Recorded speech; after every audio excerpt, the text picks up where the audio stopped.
The folder landed on the passenger seat before Marcus Cole had even buckled his seatbelt. He stared at the address on the transfer order for a long moment. 14th Precinct. He already knew the reputation. Every officer in the city did. The kind of place where careers went to quietly disappear, where complaints got filed and then got lost, where the word reform had been spoken so many times without meaning anything that the walls themselves had stopped listening. He put the car in drive. He had not slept well, not because he was nervous.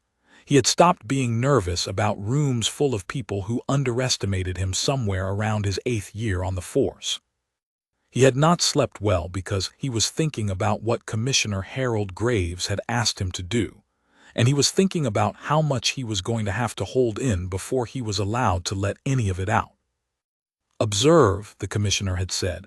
"Go in like any other transfer, no rank showing, just watch what they do." Marcus had nodded. He understood the assignment. He had done undercover narcotics work for 4 years in Atlanta. He knew how to walk into a room and be invisible. He knew how to make people comfortable enough to show you exactly who they were. What he also knew, and what the commissioner perhaps did not fully appreciate, was how much it cost a man to do that. To walk into a building where he had every right and every authority, and to stand quietly while people treated him like he had neither. That cost was not small. Marcus had learned to carry it without letting it show on his face, but he had never learned to carry it without feeling it. He was 44 years old.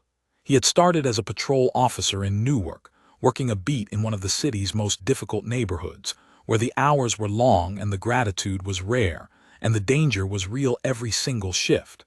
He had done that for 5 years before moving into investigations. From there, he had built a record that was, by any honest measure, exceptional. 2 major trafficking networks dismantled. A cold case homicide solved after 9 years of dead ends. A community policing initiative in Atlanta that had reduced repeat juvenile offenses in one district by 31% over 3 years. He had done that last one with a budget smaller than what some departments spent on new vehicle leases in a single quarter. He had a box in the back of his closet at home that held 7 commendations. He had never mounted any of them on a wall. He did not need the walls to confirm anything for him. He already knew what the work had cost and what it had produced, and those 2 facts lived in his chest, not in any frame. The drive to the 14th took 23 minutes. He parked on the street rather than in the lot. He sat for a moment with his hands on the wheel, not hesitating, just settling. The way a long-distance runner settles at the start line, not afraid of the distance, just accounting for it. He had worn plain clothes by instruction, dark slacks, a standard department tissue jacket with no insignia, a white shirt underneath. He carried the manila folder the commissioner had given him, which contained documents he would not open until later. He looked, by careful design, like a man who was not entirely sure which desk was his yet. He got out of the car. He walked toward the entrance. A woman coming out of the building held the door for the person behind her and then let it swing shut before Marcus reached it. He caught it himself. He went inside. The front desk officer, a heavy-set man in his 30s named Gary Perkins, looked up from his screen and looked back down again without speaking. Marcus stood at the desk for a moment. Perkins did not look up again. "Good morning," Marcus said. Perkins looked up. "Help you?" "I'm a transfer, Marcus Cole." Perkins typed something, looked at the screen, typed again. "You're not in the system yet. I was told to report today. Transfers usually come with paperwork." Marcus placed his transfer order on the desk. Perkins looked at it the way people look at things they have already decided are not quite right. He picked it up, read it, set it down. "Wait over there," he said, pointing at a row of plastic chairs against the wall. Marcus went and sat down. Across the room, the bullpen was visible through a half-open door. Desks, computers, officers moving between them. The noise of a precinct in the middle of a regular morning. It was a sound Marcus knew the way other people know a familiar song. He had worked in rooms like this for most of his adult life. He waited 18 minutes. Nobody came. He stood up, walked back to the desk, and Perkins was on the phone. Perkins held up one finger without looking at him. Marcus waited. Perkins finished the call and went back to typing. "Someone is supposed to come get you," Perkins said, without looking up. "All right," Marcus said. He went back to the chairs. He watched the room. This was something he was genuinely good at, watching rooms. He had a particular gift for reading the behavior of spaces, for understanding what a group of people revealed about themselves in the ordinary moments when they thought nothing important was happening. He could read a precinct the way some people read weather. The small signs that told you what kind of storm was actually moving underneath the surface. What he read in the 14th precinct lobby that morning was not encouraging. He watched the way two officers who came through the front door walked past Perkins without greeting him and straight into the bullpen. He watched the way a younger officer, a woman who could not have been more than 2 or 3 years out of the academy, carried a stack of files and asked a senior officer a question, and got a response that made her nod and walk away faster than she had walked up. He watched a man in his late 40s, broad across the shoulders, with sergeant stripes on his uniform, stand in the middle of the bullpen and talk loudly while 3 people around him laughed at something that had no obvious punchline. He watched all of it. He did not write any of it down. He did not need to. After 31 minutes in the chair, a young officer named Pete Garland came to get him. Pete looked like he was about 26, with the kind of energy that had not yet decided whether it was going to become enthusiasm or cynicism. He shook Marcus's hand and led him into the bullpen without much ceremony. The room did not stop when Marcus entered it, but it recalibrated. It was subtle, the kind of shift that most people would not notice, but Marcus noticed it the way a man who has spent years reading rooms notices it. Conversations did not pause. They adjusted. Voices dropped a few degrees. Glances happened and then stopped happening. The broad-shouldered sergeant looked over. His name, Marcus would learn later, was Roy Dean. He had been with the 14th for 11 years. He had survived 3 different commanders, 2 internal investigations, and 1 departmental restructuring. He had survived all of it by being exactly useful enough and never drawing the kind of attention that led to real consequences. Roy Dean looked at Marcus and said, "You lost." It was not asked with hostility. It was asked with the specific kind of false friendliness that is more effective than hostility because it is harder to call out. The room heard it. A few people near Roy's desk smiled, not broadly, just enough. Marcus looked at Roy Dean and said, "No, I don't think so." Roy Dean held his gaze for a half-second longer than was comfortable, and then looked away. Pete Garland showed Marcus to a desk in the corner. It was not a desk that had been prepared for anyone. There was a coffee cup on it that belonged to someone else, and a stack of old files that had been set there because someone needed a place to put them. Pete moved the cup and looked uncertain about the files. "We'll get this sorted out," Pete said. "It's fine," Marcus said, and sat down. He opened the manila folder. He did not read what was in it. He used it as a reason to sit there and look occupied while he continued reading the room.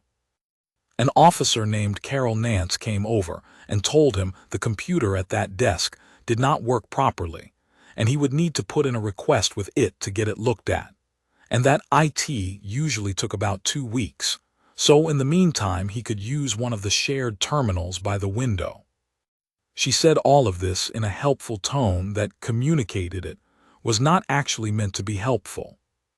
Marcus thanked her. He did not move to the shared terminal. A little while later, Roy Dean came over. He asked to see Marcus's ID. Marcus showed him the department transfer card.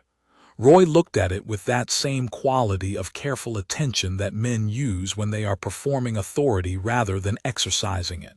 He handed it back. "New patrol," he said. "Something like that," Marcus said. Roy Dean nodded slowly.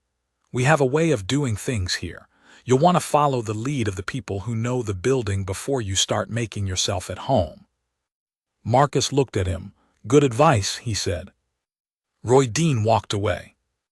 Marcus sat at that desk for the remainder of the morning. Officers walked past him. Some looked at him. Most did not speak to him. The junior officer he had watched earlier, the one who carried the files, glanced at him twice with an expression that he read as something between recognition and apology. Her name, he would later learn, was Nina Ford. She had been at the 14th for 2 years. She had put in a transfer request 6 months ago. It had gone unanswered.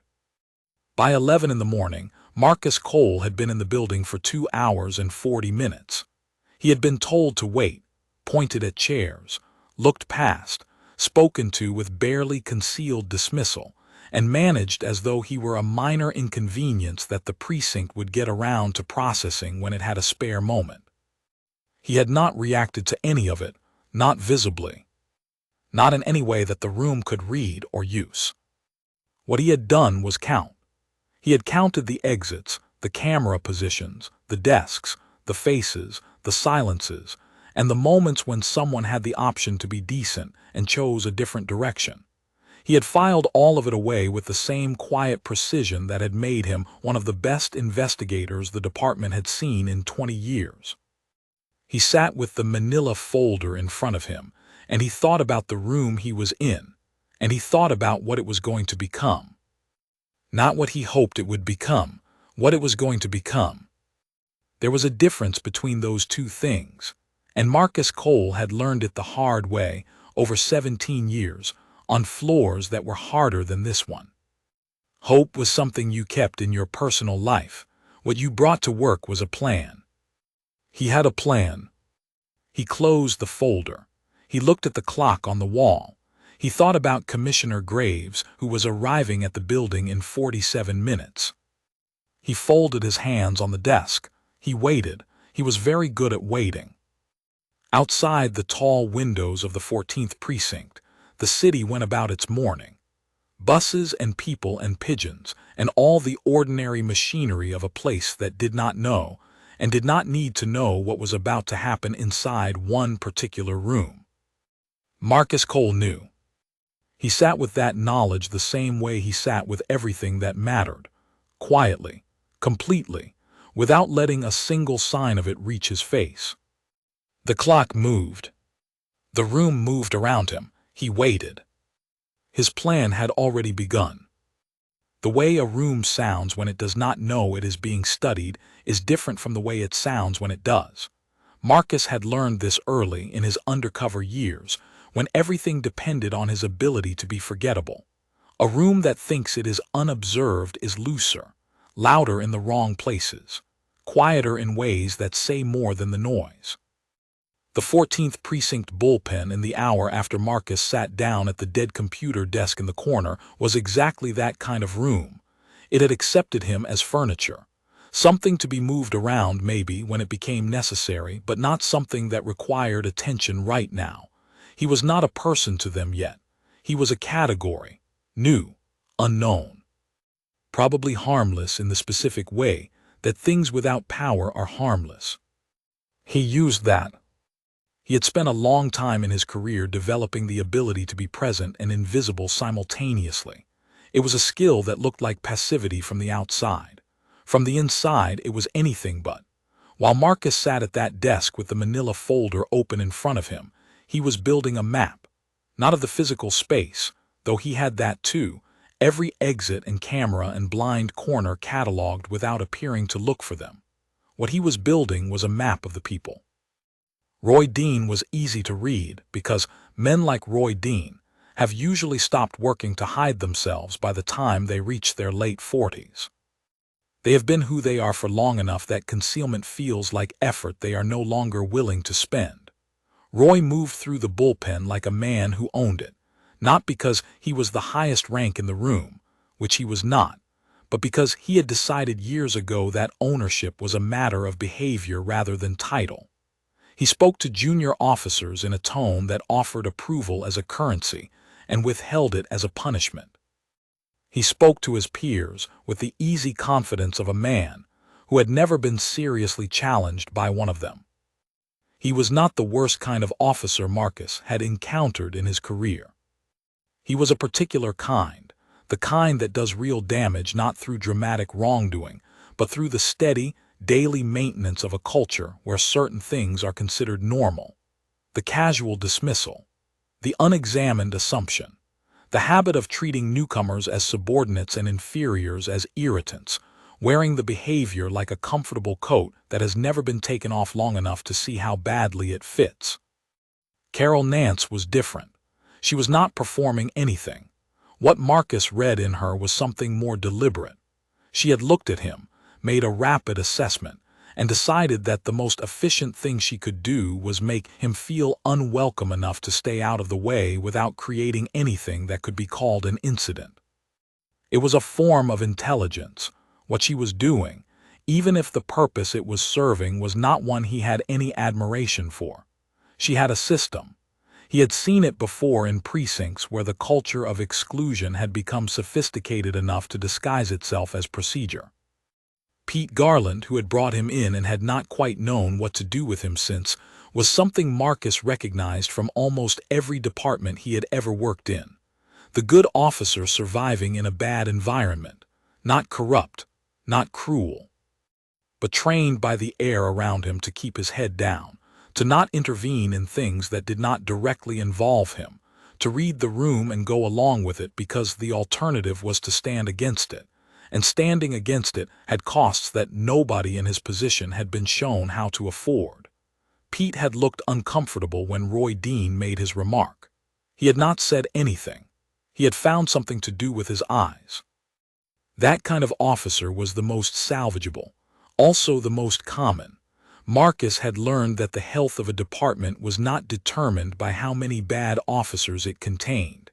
It was determined by what the middle did. The large, quiet middle that was neither corrupt nor courageous, that showed up and did a version of the work and went home and mostly tried not to think too hard about what they were tolerating. When the middle moved, everything moved. The question was always what would move them. Nina Ford had moved to a desk closer to Marcus sometime during the late morning. He had noticed. She had not been subtle about it, but she had not been obvious either. She had simply relocated with a stack of folders, the way people do when they need a bit more space or a bit more light, and she had sat down within a range where, if Marcus had needed to say something to someone, she would have been available to hear it. It was a small thing. In a room like this one, it was not a small thing. Marcus watched Roy Dean, from the corner of his vision, move through 3 separate interactions before noon. In the first, he told a young male officer that his report format was wrong, and that he should learn how to do his job before he started wasting people's time. In the second, he took credit, in front of 2 witnesses, for a scheduling solution that Marcus had heard the younger officer propose earlier in the morning. In the third, he laughed with 2 colleagues at something that Marcus could not hear, and one of the colleagues looked briefly uncomfortable and laughed anyway. 3 interactions, 15 minutes, a picture so clear it was almost a diagram. Around 11:30, an officer Marcus had not yet placed a name to came and stood near the dead computer desk and looked at it for a moment and then looked at Marcus. "That's usually Danny's desk," the officer said. He was not threatening. He was simply stating what he clearly considered a relevant fact.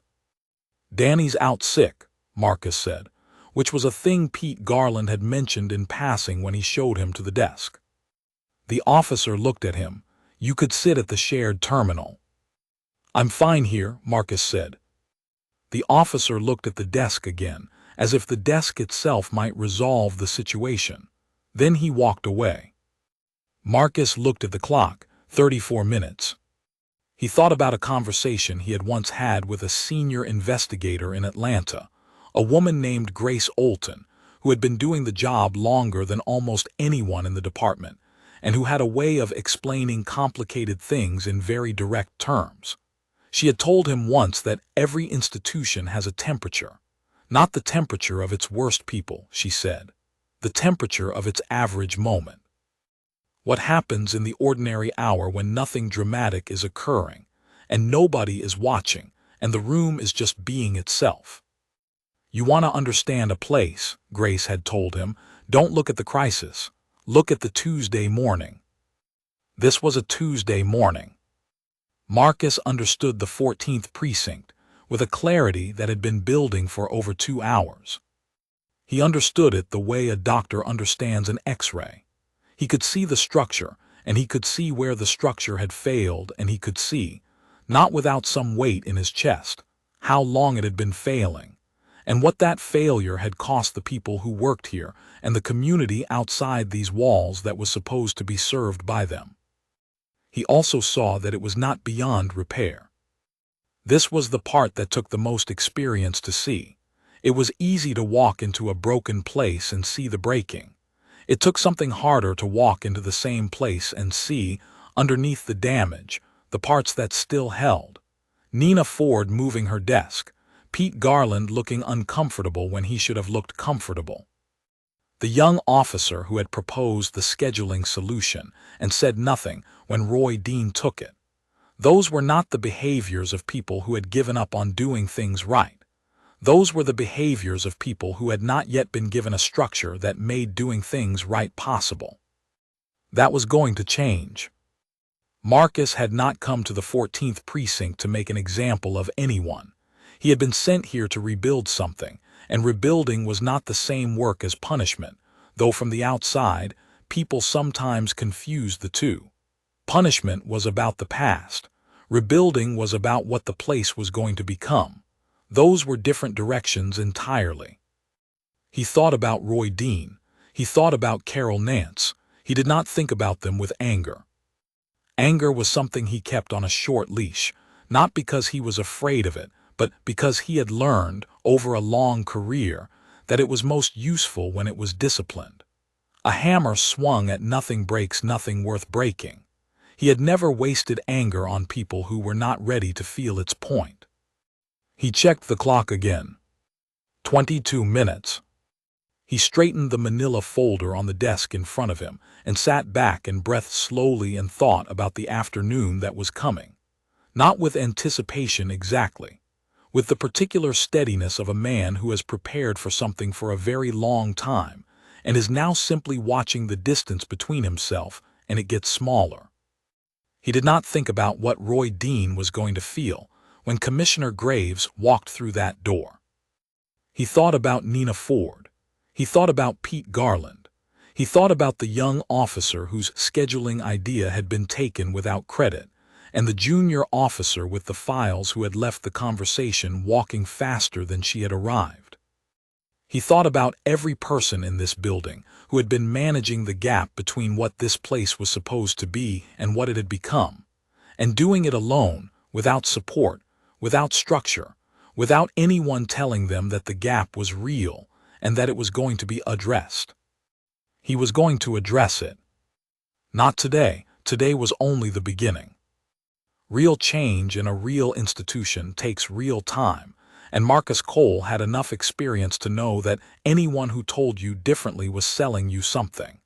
But you had to begin somewhere. You had to choose the day you walked in and stopped being invisible. Today was that day. He looked at the clock one final time. 14 minutes. He folded his hands on the desk. Outside the windows, a bus went past. Somewhere in the bullpen, Roy Dean laughed at something again. Carol Nance's phone rang. Pete Garland typed something into a computer. Nina Ford turned a page. The room breathed around Marcus Cole, entirely unaware of what was about to happen inside it. He was ready.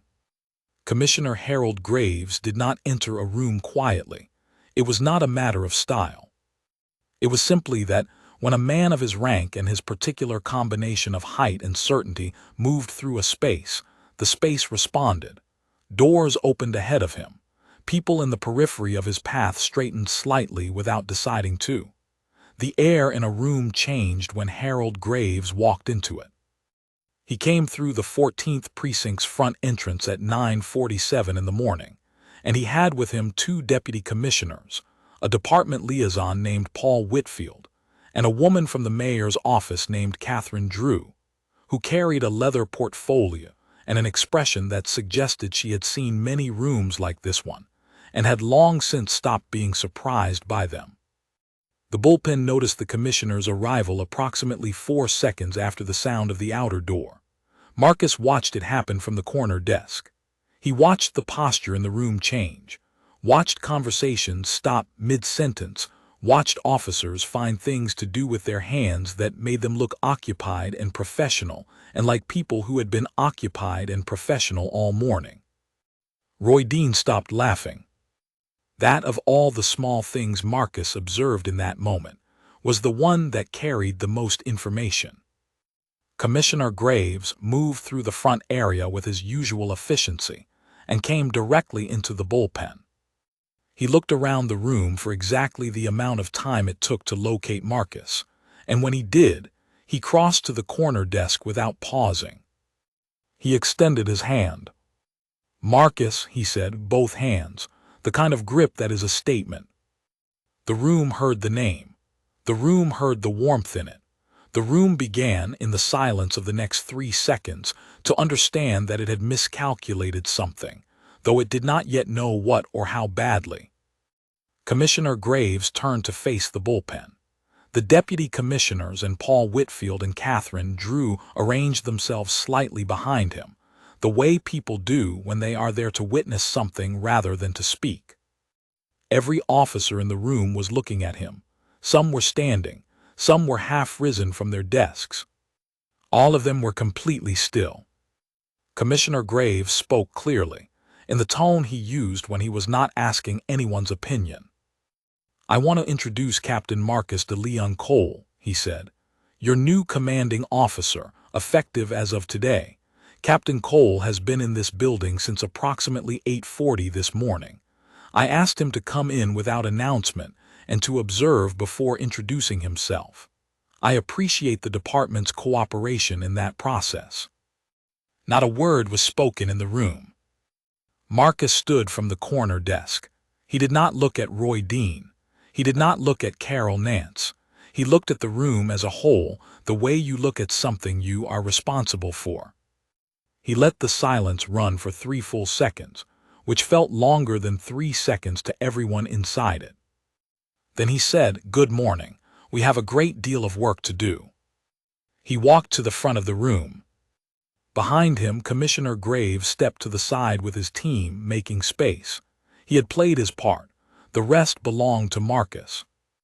Marcus set the manila folder on the nearest desk and opened it. He removed a series of documents and moved to the large whiteboard at the front of the room. He did not look at the room with anger. He did not perform anything. He uncapped a marker.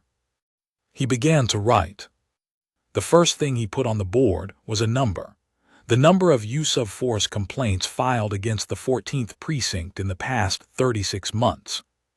It was not a number anyone in that room was comfortable seeing written in large figures on a public surface. He wrote a second number beneath it, the result of a civilian trust survey conducted in the precinct service area 8 months earlier. He had requested the raw data. He put the raw data on the board. He wrote a third number, the retention rate of minority officers at the 14th over the past 5 years. He put that on the board too. Nobody moved. Roy Dean, who was standing near the windows, had the expression of a man who has made a calculation and found the result to be worse than any scenario he had planned for. He was not the only one with that expression, but his was the one that required the most effort to maintain. He was trying to look like a man who was not worried. He had not quite pulled it off. Marcus did not call him out. He did not call anyone out. He turned to the room with the marker still in his hand and he spoke. He spoke about the 14th Precinct. Not in the abstract, the way people speak about institutions they are not personally connected to. He spoke about it specifically. He spoke about what the numbers on the board meant in the daily experience of the officers who worked here and the people who lived in the neighborhoods this precinct was responsible for. He spoke about the 3 internal investigations that had been opened and not resolved. He spoke about a community engagement budget that had been quietly redirected. He spoke about these things without raising his voice. He was not performing anger. He was performing clarity, which is a different thing entirely, and in a room full of people who had been operating in the absence of it for years, considerably more unsettling. He spoke for a while. When he finished, he capped the marker and set it on the ledge beneath the whiteboard. He asked if there were questions. Nina Ford raised her hand. It was not a tentative raise. Her hand went up and stayed up. She asked a specific and detailed question about community liaison protocols, citing a situation from 3 months ago that Marcus had not been briefed on, but that he understood immediately from context. She asked it the way someone asks a question they have been holding for a long time, waiting for someone who might actually answer it. Marcus answered it, all of it, with the specificity it deserved. When he finished, there was a pause, then another hand went up, then another. The questions were real questions, not the kind people ask when they are performing engagement, the kind that come from people who have been storing them somewhere without a place to put them, and who have just been given, for the first time in a while, a place. Marcus answered each one. He did not rush. He did not simplify. He treated every question as the serious thing it was, because every question in that room was a person deciding in real time whether to trust the direction things were moving. Commissioner Graves, standing to the side with his team, said nothing. He watched. He had chosen well, and he knew it, and he had the wisdom to stay out of the way of the evidence of his own good judgment. After the questions, Marcus told the room what the next 30 days would look like. Not a speech about values. A practical, specific, operational description of the changes that were beginning today. He told them what would be expected. He told them what support would be available. He told them that his door was open and that he meant it in the way people mean it when they actually leave the door open. He told them that the numbers on the board were not accusations. They were a starting point. Every number could move. Moving numbers was work. Work was what they were there to do. He stepped back from the board. The room was different from the room it had been an hour ago. Not transformed, not fixed. Different in the specific way that rooms are different when someone has told them the truth and they have listened to it without running from it. The temperature had changed. Commissioner Graves shook Marcus's hand again before leaving. He said something quietly that the room could not hear. Marcus nodded. Graves and his team moved toward the door. On his way out, the commissioner passed Roy Dean. He did not stop. He did not acknowledge him. It was not a pointed omission. It was simply the natural consequence of the morning. Roy Dean stood near the windows and watched the commissioner leave, and then looked at the whiteboard, and then looked at the floor. Marcus was already at the front desk, speaking with Paul Whitfield about the logistical arrangements for the next week. He was not watching Roy Dean. He did not need to. He had seen everything he needed to see about Roy Dean before 9 o'clock that morning, and what happened next with the man was not going to be decided in the drama of this moment. It was going to be decided in the quieter moments that followed. Nina Ford was still writing something in her notepad. She was writing quickly, the way people write when they do not want to lose the thread of something they finally feel they have grabbed hold of. Pete Garland was looking at the board. The young officer whose name Marcus had not yet confirmed walked past the whiteboard, stopped, and looked at the retention numbers. He stood there for a moment, then he walked on. The room was beginning to move again, the ordinary sound of a precinct doing its work starting to reassemble itself. But the temperature was different, and the temperature would not go back to what it had been. Temperatures, once changed, require new conditions to shift again. Marcus intended to maintain the new conditions very carefully. He finished his conversation with Paul Whitfield. He picked up the manila folder from the desk where he had left it. He looked at the room one more time. Then he walked to the office at the back of the bullpen, the one with a frosted glass window, the one that had been empty for 4 months since the last commander's departure. He pushed the door open. He went inside.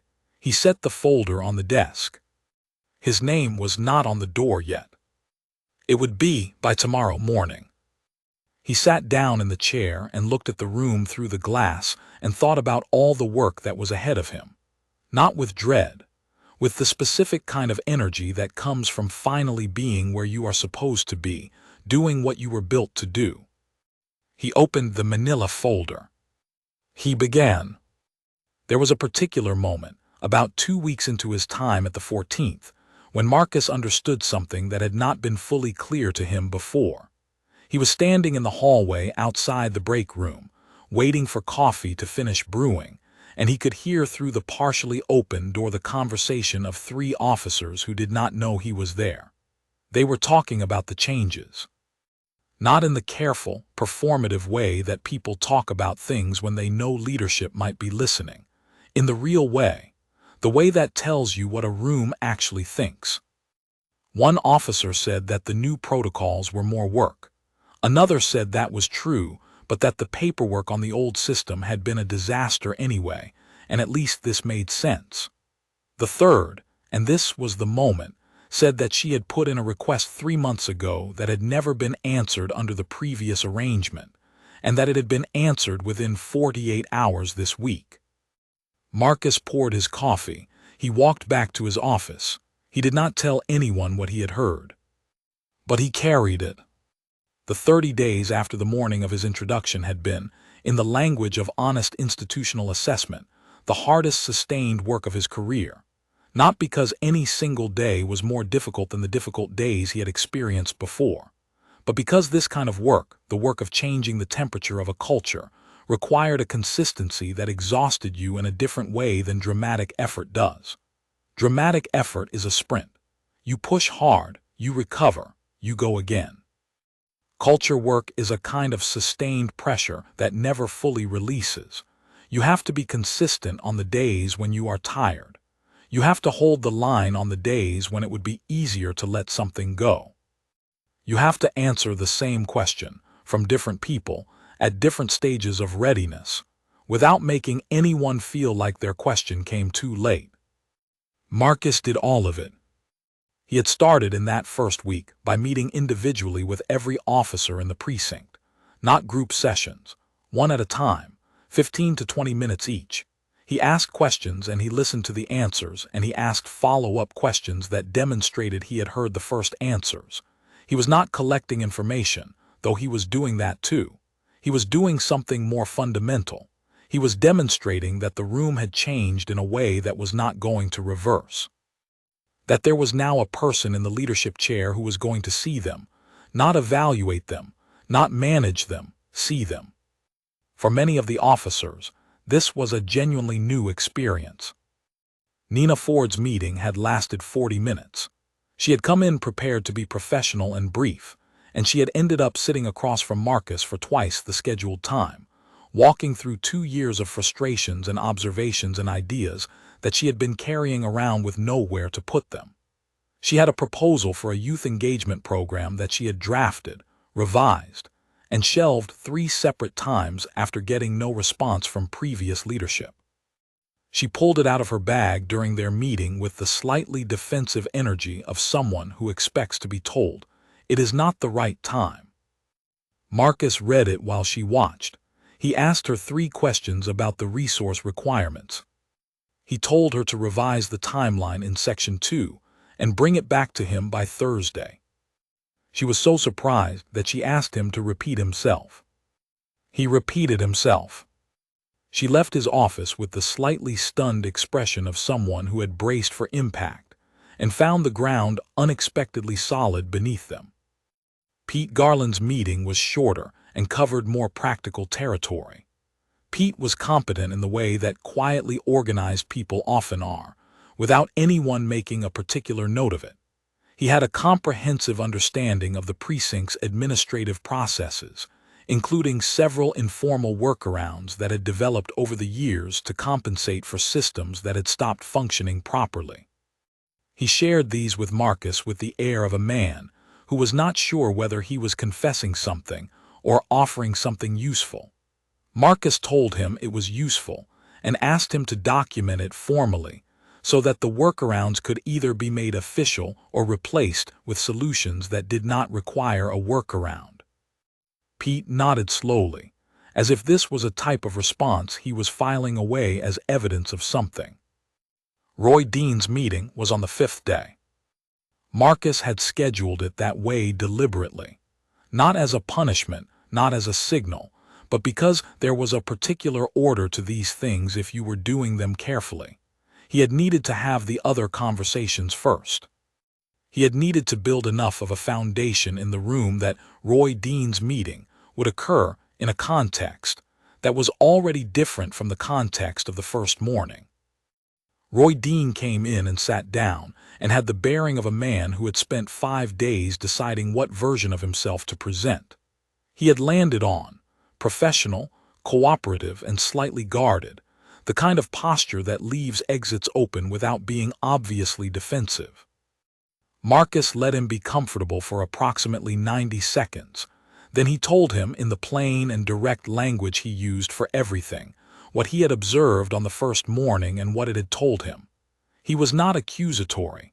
He was precise. He described specific behaviors and their specific effects on the culture of the room and the people in it. He used no dramatic language.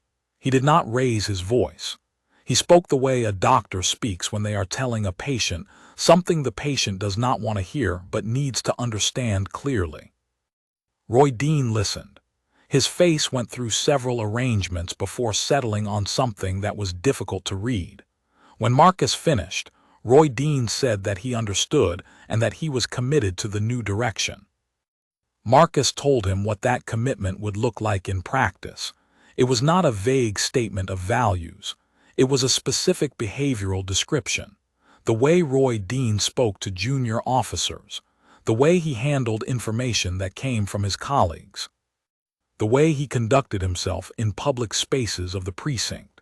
Marcus laid it out with the same precision he had applied to everything else. Roy Dean said he understood. Marcus told him he would be watching, not as a threat, as a statement of the conditions under which they were going to be working together. He said it without heat and without apology. Roy Dean left the office and went back to the bullpen. Marcus did not watch him go. He had the next meeting in 12 minutes. He worked through the list. 2 officers by the end of the first week had requested transfers out of the 14th. Marcus had expected more, frankly, but 2 was what came. He approved both requests promptly, without delay and without drama. He wrote the transfer paperwork himself and had it submitted within 24 hours. Both officers were gone within 10 days. He did not replace them immediately. He had positions to fill, but he was not going to fill them with speed for the sake of having the roster look complete. He was going to fill them with care, and care took time. In the meantime, he redistributed the work and made sure that nobody in the precinct was carrying an unreasonable share of it because of the gap. He checked on this personally and not through intermediary reports. He walked the floor. He was present in the bullpen in a way that previous commanders of the 14th had apparently not been. He ate lunch in the break room. He knew people's names, all of them, within the first week. This did not go unnoticed. There is a particular effect that genuine leadership attention has on a room that has gone without it. It does not immediately produce gratitude. First, it produces suspicion. People who have been in a badly run environment for long enough have usually developed a detailed set of assumptions about what leadership does and does not do, and an unexpected deviation from those assumptions reads, at first, as a sign that something is wrong rather than right. People waited for the other shoe. They watched Marcus for signs that the attentiveness was temporary, performative, a setup for something. When the shoe did not drop, they began gradually to adjust their assumptions. This took time, real time, not days, weeks. But Marcus had time. He was not going anywhere. Nina Ford's youth engagement proposal came back to him on a Thursday, revised, with a tighter timeline and a clearer resource breakdown. He approved it with 2 minor adjustments and submitted it to the department's community programs coordinator the following morning. It was the first new community initiative the 14th had proposed in 16 months. The community programs coordinator, a woman named Diane Marsh who had worked with the department for 11 years, called Marcus personally when she received it. "This is from the 14th, she said. "It is," he said. There was a pause. "I'll fast-track it," she said. Marcus thanked her and went back to work. The days built on each other. The precinct was not transformed. Marcus had known it would not be, and he had told the room on the first day that it would not be, and he had said this not to manage expectations, but because he believed strongly that telling people the truth about how long things take is a form of respect that dishonest optimism can never replace. Telling someone that change is simple and fast is telling them that the situation was never as serious as they knew it to be. Marcus did not do that. What he did was make the change visible every day, in small increments, so that everyone in the building could see the distance between where they had started and where they currently were. He put the numbers on the board at the end of every month, and he talked about them in terms of what they meant and what was driving their movement. The use of force complaint rate began to shift in the third month. The civilian trust numbers, which moved more slowly because they were surveyed externally and less frequently, showed their first positive movement by the end of the fifth month. The retention data was harder. That was a longer story, and Marcus knew it. But he had put the youth engagement program in motion, and Nina Ford was running it with the kind of energy that people produce when they have been given real responsibility and real support for the first time. He had promoted her to lead the Community Liaison Initiative at the end of the first month, not as a reward for the first morning, as some people assumed, but because he had reviewed her full record, and the promotion was, by any serious evaluation, overdue. Roy Dean was, by the third month, running the precinct's de-escalation training sessions. This surprised people. Marcus was aware that it surprised them. He had expected it to. Roy Dean had not transformed. Marcus was not in the business of expecting transformation, which is an outcome that belongs to the individual and cannot be produced by external pressure. What Roy Dean had done, in the months following their meeting, was make a series of choices. Each choice was small. None of them required him to announce anything or declare anything or perform a change of heart. He had simply, incrementally, chosen different behaviors than he had previously chosen. The meeting with the junior officer, where he listened instead of dismissing. The scheduling discussion, where he credited the person who had contributed the idea. The day he pushed back, quietly and in private, on a colleague who was handling a situation in a way that Roy Dean had previously considered normal. Marcus had noticed all of it. He had not commented on any of it directly to Roy Dean. He had simply kept watching and kept being consistent and kept giving Roy Dean the conditions under which choosing the better option was possible. The de-escalation training was Marcus's idea, and he had asked Roy Dean to lead it because Roy Dean had the experience, the seniority, and Marcus had assessed the capacity to do it well if given the right structure. He was not doing Roy Dean a favor. He was placing a resource correctly. Roy Dean had looked at him for a long moment when he made the offer. "You sure?" Roy Dean had said. "Yes," Marcus said. "Are you?" Another long moment. "Yes," Roy Dean said. It was not a movie moment. It did not have the quality of a dramatic turning point. It was a practical decision made between two professionals in a room, and it led to practical work. Roy Dean's training sessions were, by the assessment of the officers who attended them, thorough and serious. He ran them without theater. He ran them the way a man runs something when he has decided that the thing is worth running properly. Marcus filed the feedback reports. He moved on to the next thing on the list. There was always a next thing. There would be for a long time. There are moments in the life of an institution that people carry without being aware they are carrying them. Not the dramatic moments, Not the ones that get documented and discussed and referenced in formal reviews. The quiet ones. The ordinary Tuesday when something small happened that was different from the ordinary Tuesday before it. Those are the moments that actually build a culture, one after another, accumulating the way water accumulates in a dry place, slowly at first, and then, at some point that is impossible to locate exactly enough. Marcus Cole had been at the 14th precinct for 7 months, when he understood that the accumulation had reached the point where it was holding. It was not a single moment that told him this, it was a pattern. The way the room moved in the morning when he came through the front door. The sound of conversations that were real conversations rather than performances of productivity. The quality of the questions at the monthly all-hands, which had changed from guarded and minimal to specific and genuine. The look on Pete Garland's face, which had shifted somewhere in the 4th month from the careful watchfulness of a man bracing for reversal to something that looked more like ordinary engagement with ordinary work. The temperature had changed. This was not the same as saying everything was fixed. Marcus was too experienced and too honest for that kind of assessment. There were still problems. There were officers still carrying habits that had been built over years, and that would take more time to rebuild. There were relationships in the precinct that were recovering unevenly, and some that might not fully recover.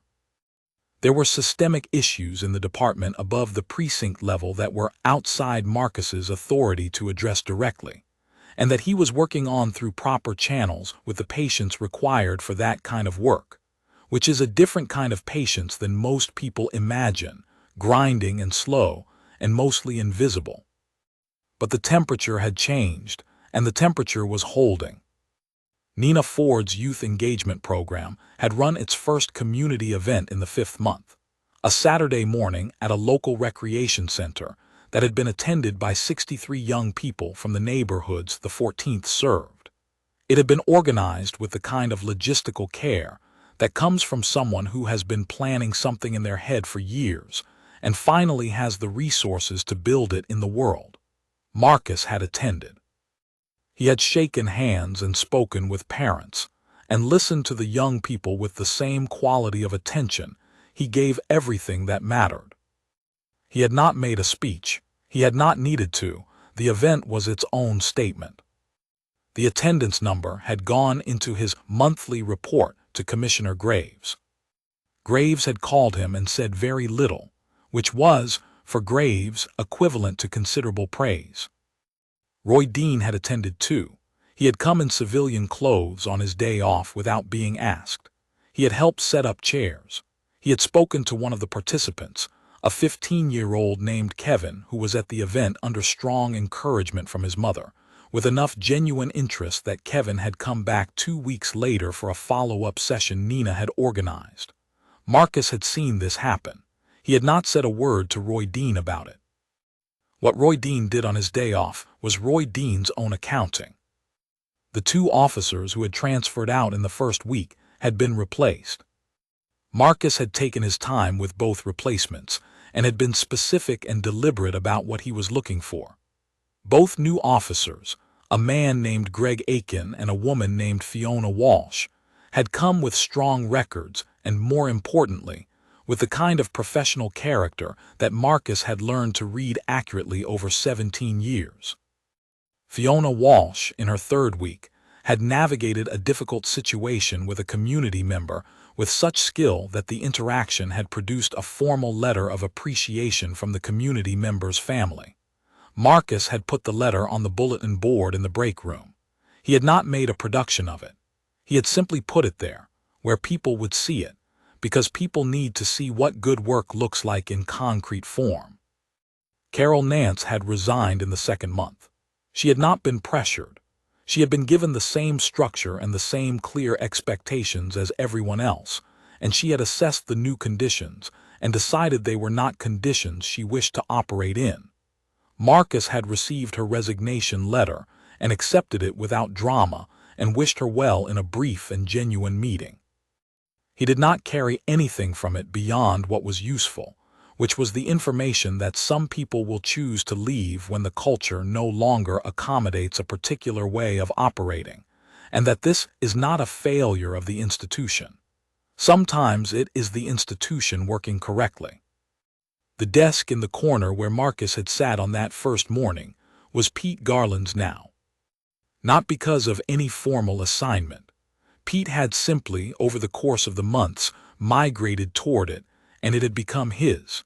He had put a small plant on one corner of it and a photo on the other, and it looked now like a desk that belonged to someone. Marcus noticed this the way he noticed everything, with quiet satisfaction. He had not mounted his commendations on the wall of his office. He still did not need the walls to tell him anything. But he had put one thing on the desk. A small framed photograph, nothing dramatic, just a street corner in the neighborhood the 14th served, taken on a morning that looked like any other morning. He had taken the photo himself, on a walk he did once a week through the streets his precinct was responsible for. He did these walks alone, without announcement, in plain clothes. He talked to people. He listened. He filed what he heard the way he filed everything carefully and let it inform the work. The photograph was there to remind him what the work was for. Not the number on the board, not the commendations in the box, the corner, the street, the ordinary morning that was either safer or less safe, better served or less well served, depending on what happened inside the building where his name was now on the door. He had framed the photograph himself. He had put it on the desk on a Sunday when the building was quiet, without telling anyone, and gone home. On Monday morning, he had come in and done the work. The clock on the wall of his office read 7:53. In 7 minutes the building would fill and the morning would begin, and there would be the particular sound of a precinct that was doing its work, not perfectly, not without friction, but genuinely, with something underneath it that had not been there 7 months ago and that, if maintained, would outlast him here.